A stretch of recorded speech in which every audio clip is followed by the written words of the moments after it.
అమెరికాలోకి అక్రమ వలసలు భారీగా తగ్గాయని అధ్యక్షుడు డొనాల్డ్ ట్రంప్ తెలిపారు.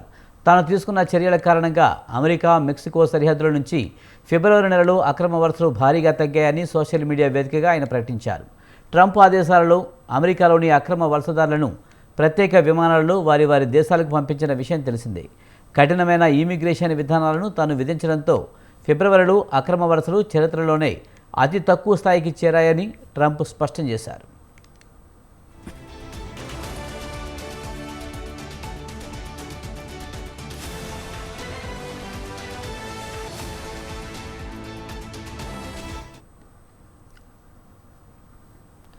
ఫిబ్రవరి నెలలో 8,326 మంది అక్రమ వలసదారులు అమెరికా సరిహద్దుల్లో పట్టుబడ్డారని ట్రంప్ సోషల్ మీడియా వేదికగా వెల్లడించారు.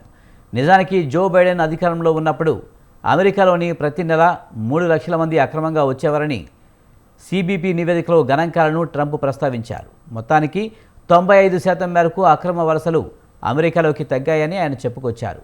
తన హయాంలో అమెరికాలోని చట్టవిరుద్ధంగా ప్రవేశించాలని చూస్తే భారీ జరిమానాలు, తక్షణ బహిష్కరణను ఎదుర్కొంటారని ట్రంప్ వార్నింగ్ ఇచ్చారు.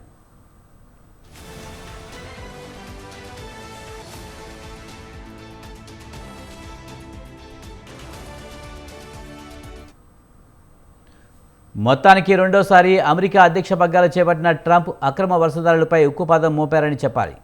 అమెరికా చరిత్రలో ట్రంప్ హయాంలో అతిపెద్ద బహిష్కరణ ఆపరేషన్ జరుగుతోంది.